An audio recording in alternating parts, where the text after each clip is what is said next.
अंबरनाथ शहराच्या पूर्व भागात अग्निशमन दलाचं उपकेंद्र बांधण्यात यावं अशी मागणी भारतीय जनता पार्टीच्या वतीनं करण्यात आली आहे। याबाबतचं निवेदन भारतीय जनता पार्टीचे शहर अध्यक्ष अभिजित करंजोले यांनी पालिकेचे अतिरिक्त मुख्याधिकारी डॉक्टर धीरज चव्हाण यांना दिलं। झपाट्याने विकसित होत असलेल्या अंबरनाथ शहरासाठी केवळ एकच अग्निशमन दलाचं केंद्र आहे। हे केंद्र अंबरनाथ पश्चिमेला असल्यानं अंबरनाथच्या पूर्व भागात एखादी घटना घडल्यास अग्निशमन दलाची गाडी पोहोचण्यास नेहमीच उशीर होतो।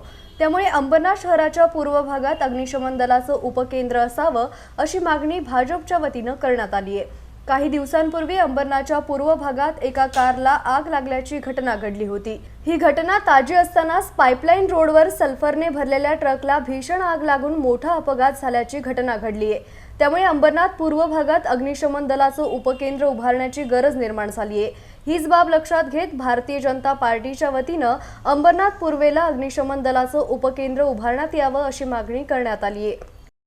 अंबरनाथ नगरपालिकेच्या माध्यमातून असलेलं फायर स्टेशन हे शहराच्या पश्चिमेच्या एकदम बाहेरच्या बाजूला असल्या कारणाने पूर्वेतील अनेक ठिकाणी ती गाडी जाऊस्तर तर पूर्णपणे आगीने थैमान झालेलं असतं।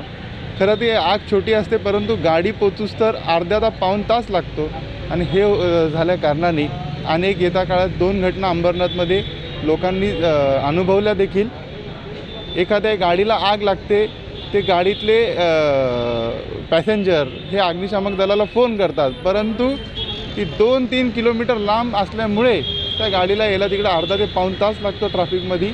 आम्ही आज भारतीय जनता पार्टी अंबरनाथ शहराच्या वतीने नगरपालिकेला विनंती केली आणि निवेदन देखील दिलं आहे की अंबरनाथ पूर्वेला कुठंतरी एक मध्य ठिकाणी टेम्पररी बेसिसवर एक सबस्टेशन ती कुठंतरी एक तरतूद करून त्या ठिकाणी सबस्टेशन चालू करा।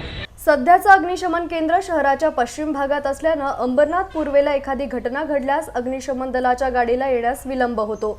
त्यामुळे घटनास्थळी अग्निशमन दलाला तातडीनं पोहोचता यावं यासाठी भाजपच्या वतीनं मागणी करण्यात आली आहे। ABC news Ambernath.